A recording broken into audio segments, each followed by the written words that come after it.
वाईआर exam study. आज है 4 फरवरी और इससे जुड़े जितने इंपॉर्टेंट करंट क्वेश्चन बन सकते हैं हम इस वीडियो में डिस्कस करेंगे। वीडियो की जो पीडीएफ होगी वो हमारे टेलीग्राम चैनल मिल जाएगा, जिसका लिंक वीडियो के डिस्क्रिप्शन बॉक्स में दिया गया। और बता दें, इस वीडियो के अंत में एक क्वेश्चन दिया जाता है क्वेश्चन, और उससे जुड़े जितने फैक्ट हैं आपको लिखने चाहिए। तो चलिए शुरू करते हैं। हाल ही में राष्ट्रीय महिला चिकित्सा दिवस कब मनाया गया? तो महिला चिकित्सा दिवस कब मनाया गया? तो यह मनाया गया है 3 फरवरी को। 3 फरवरी को मुख्य रूप से राष्ट्रीय महिला चिकित्सा दिवस मनाया गया है। यह दिन पहली महिला डॉक्टर एलिजाबेथ ब्लैकवेल के सम्मान में मनाया जाता है, जो महिला डॉक्टरों के समर्पण और उपलब्धियों को सम्मानित करने के लिए समर्पित है। अगला है, हाल ही में सुप्रीम कोर्ट ने केंद्र सरकार को किस नदी पर जल ट्रिब्यूनल बनाने का निर्देश दिया? तो सुप्रीम कोर्ट ने किस नदी पर दिया है? तो यह दिया है किस नदी पर? यह दिया है पेन्नयार नदी पर। पेन्नयार नदी भारत के लंबे समय से चले आ रहे अंतर्राज्यीय जल विवाद का एक बार फिर चर्चा में आ गया, जब तमिलनाडु और कर्नाटक के बीच पेन्नयार नदी जल विवाद में सुप्रीम कोर्ट ने हस्तक्षेप किया। 2 फरवरी 2026 को शीर्ष अदालत ने केंद्र सरकार को 1 महीने के भीतर इस विवाद को समाधान के लिए एक समर्पित जल विवाद न्यायाधिकरण ट्रिब्यूनल गठित करने का निर्देश दिया है। अगला है, हाल ही में भारतीय मूल के किस वैज्ञानिक ने क्राफोर्ड पुरस्कार 2026 जीता? तो किसने जीता है? यह जीता है किसने? यह जीता है वीरभद्रन रामनाथन। ये है वीरभद्रन रामनाथन। तो इन्होंने भारतीय मूल के वैज्ञानिक हैं और इन्होंने क्राफोर्ड पुरस्कार जीता है। भारतीय मूल के वैज्ञानिक वीरभद्रन रामनाथन को क्रैफोर्ड पुरस्कार सम्मानित किया गया, जिसके व्यापक रूप से भूविज्ञान का नोबेल कहा जाता है। जलवायु परिवर्तन पर उनके दशकों लंबे शोध ने यह समझ ही बदल दी कि पृथ्वी का तापमान कैसे बढ़ता है। तो पुरस्कार तो व्यक्तिगत श्रेणी में सीता सलेके ने सुभाष चंद्र बोस राष्ट्रीय आपदा प्रबंधन पुरस्कार 2026 के चुना गया। नमिता गोखले को भारतीय हरिश्चंद्र लाइफ टाइम अचीवमेंट पुरस्कार से सम्मानित किया गया। दिग्गज अभिनेता धर्मेंद्र और केरल के पूर्व मुख्यमंत्री वीएस अच्युतानंदन को पद्म विभूषण से सम्मानित किया गया।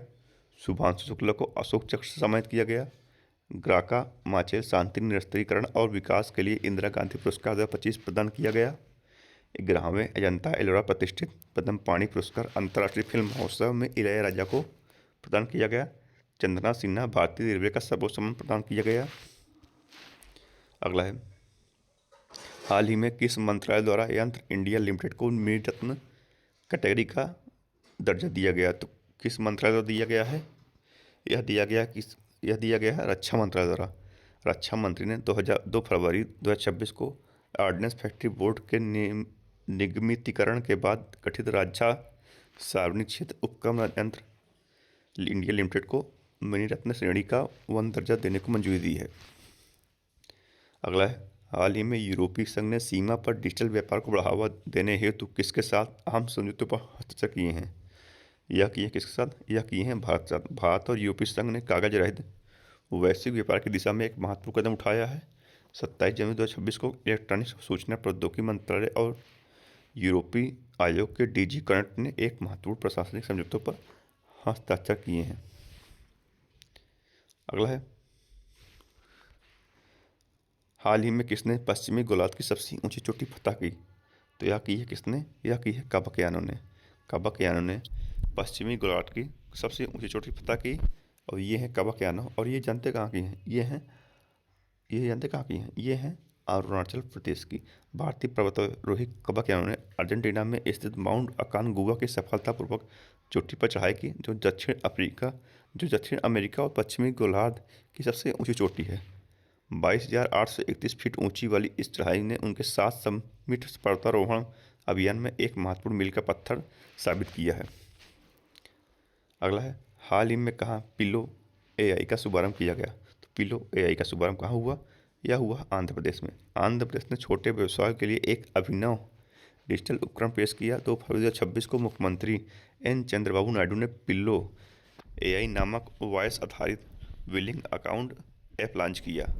यह ऐप उपयोगकर्ताओं को अपनी मातृभाषा में बोलकर इनबॉक्स लेनदेन और रिपोर्ट प्रबंधित करने की सुविधा देता है, जिससे अकाउंटिंग विशेषज्ञता की आवश्यकता नहीं रहती है। ठीक है, तो कहाँ हुआ है? यह हुआ है आंध्र प्रदेश। तो आंध्र प्रदेश, तो ये है मैप में आंध्र प्रदेश। कैपिटल क्या है? अमरावती। मुख्यमंत्री कौन है? चंद्रबाबू नायडू। गवर्नर कौन है? जस्टिस अब्दुल नजरी। पुंडोरू खादी, आंध्र प्रदेश के पुंडोरू खादी को जीआई टैग प्रदान किया गया है। तो आंध्र प्रदेश में दुनिया का सबसे बड़ा ग्रीन अमोनिया प्रोजेक्ट लगाया गया। आंध्र प्रदेश के नल्लोर में दगदार्थी ग्रीनफील्ड हवाई अड्डे को मंजूरी दी गई। NHAI ने आंध्र प्रदेश में एक्सप्रेस वे के निर्माण के दौरान 2 गिनीज वर्ल्ड रिकॉर्ड बनाए। आंध्र प्रदेश को वर्ष 2026 में भारत के निवेश चार्ट में सर्वोच्च स्थान प्राप्त हुआ। अगला है, हाल ही में कौन विमानपत्तनम प्राधिकरण बोर्ड की पहली महिला सदस्य बनी है? तो विमानपत्तनम प्राधिकरण बोर्ड की पहली महिला सदस्य कौन बनी है? यह बनी है निवेदिता दुबे। कौन बनी है? निवेदिता दुबे। निवेदिता दुबे, ये है निवेदिता दुबे। निवेदिता दुबे ने 30 जनवरी से air sports authority of India में सदस्य के रूप में कार्यभार संभाल लिया। इस नियुक्ति के साथ ही वह AI बोर्ड के इस महत्वपूर्ण पद पर नियुक्त होने वाली पहली महिला बन गई हैं। नियुक्ति तो टाटा कम्युनिकेशन ने गणेश लक्ष्मी नारायण को प्रबंध निदेशक और CEO नियुक्त किया। भारतीय महिला फुटबॉल टीम के कोच अमेलिया वाल्वरेड को नियुक्त किया गया। कैजात भरूचा को HDFC बैंक का पूर्णकालिक निदेशक के रूप में नियुक्त किया गया।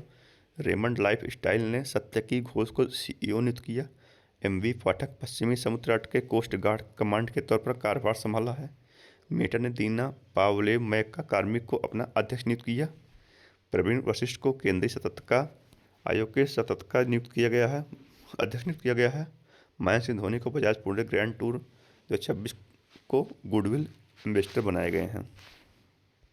अगला है, हाल ही में असम में आयोजित 13वां संयुक्त सैन्य अभ्यास खंजर 13 भारत और किसके मध्य आयोजित किया गया? तो यह किया गया किसके मध्य?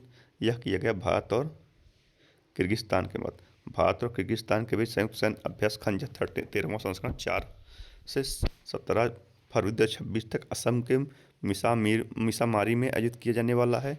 अभ्यास खंजर भारत और किर्गिस्तान के बीच होने वाला वार्षिक संयुक्त विशेष बल सैन्य अभ्यास है, जिसकी शुरुआत 2011 में हुई थी। तो युद्धाभ्यास तो भारत मालदीव और श्रीलंका का 17वां दोस्ती समुद्र अभ्यास 17 जनवरी 2026 को माले में हुआ। जापान और भारत ने मिलकर समुद्री प्रदूषण नियंत्रण को लेकर संयुक्त अभ्यास किया। भारत ने आपदा प्रतिक्रिया तैयारियों को सुदृढ़ करने के लिए डिगी हिल्स में साझा शक्ति अभ्यास आयोजित किया। चीन के नेतृत्व में और रूस व ईरान की भागीदारी की वाला विंड फॉर पीस 2026 नामक संयुक्त नौसैनिक अभ्यास दक्षिण अफ्रीका के साइमन टाउन में के पास शुरू हुआ। सहयोग परिषद GCC बलों ने सऊदी अरब में संयुक्त सैन्य अभ्यास गल्फ शील्ड 2026 का शुभारंभ किया। रूस और चीन ने फरवरी 2026 के लिए कैरिबियन सागर में संयुक्त नौसैनिक अभ्यास की घोषणा की है। ये था युद्धाभ्यास। अगला है, हाल ही में कहाँ की राज्य सरकार दरंग राजा की विरासत को संरक्षित करेगी? तो कहाँ की राज्य सरकार करेगी? यह करेगी कहाँ की? यह करेगी असम की। असम सरकार ने 2 फरवरी 2026 को कोच वंश के दरंग राजाओं की विरासत के संरक्षण और प्रोत्साहन के लिए 50 करोड़ अनुदान राशि देने की घोषणा की है। यह घोषणा दरंग जिले में आयोजित महावीर चिलराया दिवस समारोह के दौरान की गई है।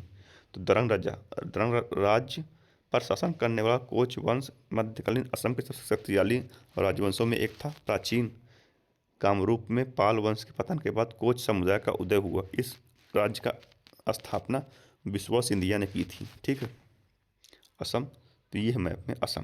कैपिटल क्या है? दिसपुर। CM है हेमंत बिश्व शर्मा। गवर्नर कौन है? लक्ष्मण। अच्छा, एक सींग वाला गैंडा। एक सींग वाला गैंडा कहाँ पाया जाता है? असम में। ठीक है, काजीरंगा नेशनल पार्क में। पूर्व का अमेजन देहंगपट के राष्ट्रीय उद्यान कहा जाता है। असम के चिराइदेव जिले में स्थित आहोम राजवंश के टीले दुमा दफन प्रणाली को यूनेस्को की विश्व विरासत सूची में शामिल किया गया और 2 दिसंबर को असोम दिवस के तौर पर मनाया जाता है। तो असम में मुख्यमंत्री एतिकुली द्वितीय योजना की शुरू की गई। असम के राज्यपाल ने मूल्य आधारित शिक्षा के लिए संस्कारशाला का शुभारंभ किया। असम राज्य ने उदासीन भक्तों के लिए वित्तीय सहायता योजना शुरू की। असम 8वां पे कमीशन गठित करने वाला सबसे पहला राज्य बना है। इतना आपको असम से जुड़े फैक्ट ध्यान देने हैं। अगला है, हाल ही में किसने माइग्रेशन डेटा को अपडेट करने के लिए देशव्यापी माइग्रेशन सर्वे की घोषणा की? तो किसने की है? यह की है NSO ने। राष्ट्रीय सांख्यिकी कार्यालय NSO ने जुलाई 2026 से जून 2027 तक देशव्यापी प्रवासन सर्वेक्षण की घोषणा की है। तेज शहरीकरण, श्रम गतिशीलता और राज्यों में मौसमी प्रवासन बढ़ने के कारण सरकार का उद्देश्य अद्यतन और व्यापक प्रवासन डेटा को तैयार करना है। तो एनएसओ जो है माइग्रेशन डेटा को अपडेट करने के लिए देशव्यापी माइग्रेशन सर्वेक्षण करने की घोषणा की है। ठीक है, अगला है हाल ही में पंचायत एडवांस इंडेक्स PAI 2.0 में पहला स्थान किसे दिया गया। तो पंचायत एडवांस इंडेक्स PAI 2.0 में पहला स्थान किसे दिया गया है। तो यह दिया जानते किसे, यह दिया गया किसे, यह दिया गया है त्रिपुरा को। त्रिपुरा के सिपाही जाला जिले में जुगल किशोर नगर ग्राम पंचायत ने 88.44 स्कोर के साथ देश भर में प्रथम स्थान हासिल किया है। त्रिपुरा, तो ये मैप में त्रिपुरा। राजधानी क्या है, अगरतला।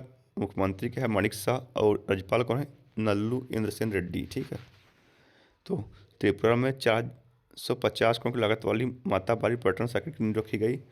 त्रिपुरा ग्रामीण बैंक ने भारत की पहली solar powered ATM van launch की। मेती ने त्रिपुरा में साइबर भारत सेतु कार्यशाला का शुरुआत की। PM नरेंद्र मोदी ने 524 साल पुराने त्रिपुरा सुंदरी मंदिर का उद्घाटन किया। त्रिपुरा में सबसे पहले AI टूल सभागार को लागू किया गया। न्यायमूर्ति MS रामचंद्र राव ने त्रिपुरा हाईकोर्ट के नए मुख्य न्यायाधीश के रूप में शपथ ली है। त्रिपुरा भारत का तीसरा पूर्ण साक्षर राज्य बना है। अगला है हाल ही में भारत की पहली LNG diesel dual fuel diesel electric multiple unit train कहाँ शुरू की गई। तो कहाँ शुरू की गई, यह शुरू की गई कहाँ, यह शुरू की गई है अहमदाबाद में। सतत और पर्यावरण के अनुकूल रेल संचालन की दिशा में एक महत्वपूर्ण कदम उठाते हुए भारतीय रेल ने अहमदाबाद के साबरमती में देश की पहली LNG डीजल दोहरे ईंधन वाली DMU ट्रेन का सफल संचालन किया गया। तो कहाँ किया गया है, DMU का यह किया गया अहमदाबाद में किया गया है। अगला है हाल ही में युमनाम खेमचंद सिंह को किस राज्य का मुख्यमंत्री चुना गया। तो युमनाम खेमचंद को किस राज्य का मुख्यमंत्री चुना गया है, यह चुना गया है मणिपुर में। भाजपा नेता युमनाम खेमचंद सिंह को मणिपुर के 13वें मुख्यमंत्री होंगे। मंगलवार को बीजेपी विधायक दल की बैठक में उन्हें नेता चुना गया। अब राज्यपाल के सामने सरकार बनाने का दावा पेश किया जाएगा। तो मणिपुर में गान नगाई त्यौहार मनाया गया। मणिपुर में इमोइन एरत्पा त्यौहार मनाया गया। मणिपुर ने पश्चिम बंगाल को हराकर 30वीं सीनियर महिला राष्ट्रीय फुटबॉल चैंपियनशिप जीती। मणिपुर में मेरा हो चोंगबा उत्सव मनाया गया। 14वें सिराखोंग हथकई मिर्च महोत्सव का उद्घाटन मणिपुर में हुआ। मणिपुर के चिड़ियाघर में एशियाई विशालकाय कछुओं का पहला कृत्रिम प्रजनन किया गया। मणिपुर के कैबिनेट ने AIIB के सहयोग से चल रही शहरी सड़क परियोजना को मंजूरी दी है। मणिपुर, तो ये मैप में मणिपुर। कैपिटल क्या है, Imphal. CM N Biren Singh, governor कौन है, अजय कुमार भल्ला। तो अगला है हाल ही में एशियन राइफल और पिस्टल शूटिंग चैंपियनशिप 2026 का आयोजन किस शहर में किया जाएगा। तो कहाँ किया जाएगा, तो यह किया जाएगा कहाँ, यह किया जाएगा नई दिल्ली में। एशियन राइफल और पिस्टल शूटिंग चैंपियनशिप 2026 का आयोजन 2 फरवरी से नई दिल्ली स्थित कर्नडी सिंह शूटिंग रेंज में हुआ। यह प्रतियोगिता 2 हफ्ते तक चली। इसमें एशिया के 17 देशों के शीर्ष खिलाड़ी 10 metre, 25 metre, 50 metre rifle pistol events में शामिल हुए। ठीक है, तो इतना था आज का करंट अफेयर। अब देखते हैं कल। तो कल का पहले प्रश्न देखते हैं। हाल ही में 2026 के 6वां नेशनल क्रॉप न्यूट्रिशन समिट कहाँ आयोजित किया गया होगा। तो कहाँ होगा, तो यह होगा कहाँ, फरीदाबाद, हरियाणा के फरीदाबाद में होगा। ठीक है, तो ये था कल का प्रश्न का उत्तर। अब देखते हैं रिवीजन। तो भारत दुनिया का दूसरा सबसे बड़ा 5G सब्सक्राइबर वाला देश बना। भारत का पहला राष्ट्रीय आदिवासी चिकित्सा क्षमता निर्माण कार्यक्रम हैदराबाद में आयोजित किया गया। आर्यन वर्ष ने भारत के 92वें शतरंज ग्रैंड मास्टर बने। भारत ने इजरायल के साथ मत्स्य पालन और जलीय कृषि में सहयोग बढ़ाने के लिए संयुक्त घोषणा पत्र पर हस्ताक्षर किए। मध्य प्रदेश सरकार ने डिजिटल इंडिया भाषणी डिवीजन के साथ एक समझौता ज्ञापन पर हस्ताक्षर किया। भारत के पहले संप्रभु AI पार्क की स्थापना तमिलनाडु में की जाएगी। मार्च में भारत में इलेक्ट्रिसिटी समिट 2026 का आयोजन किया जाएगा। आंध्र प्रदेश में दुनिया का सबसे बड़ा ग्रीन अमोनिया प्रोजेक्ट लगाया गया। संयुक्त राष्ट्र ने वर्ष 2025 को अंतर्राष्ट्रीय सहकारिता वर्ष घोषित किया, जिसकी थीम है cooperative build a better world. सहकारिताएं एक बेहतर विश्व का निर्माण करती हैं। एशिया मैन्युफैक्चरिंग इंडेक्स में चीन शीर्ष पर तथा भारत 6ठे स्थान पर रहा। 2025 में चीन की जनसंख्या 30 लाख घट गई। ब्राज़ील और नाइजीरिया जो हैं भारत में दवा कंपनियों के सबसे बड़े निर्यातक बन गए हैं। विश्व आर्थिक मंच सम्मेलन का आयोजन दावोस स्विट्जरलैंड में हुआ। एतिहाद एयरवेज को दुनिया का सबसे सुरक्षित एयरलाइन घोषित किया गया। मारिया मचाडो ने डोनाल्ड ट्रंप को शांति पुरस्कार वापस दिया। और यह मारिया मचाडो जानते हैं, इन्हें नोबेल प्राइज़ मिला था और ये वेनेजुएला की विपक्षी नेता थी।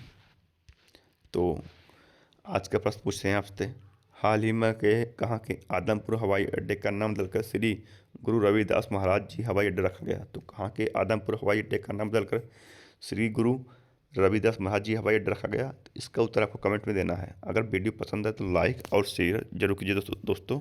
धन्यवाद।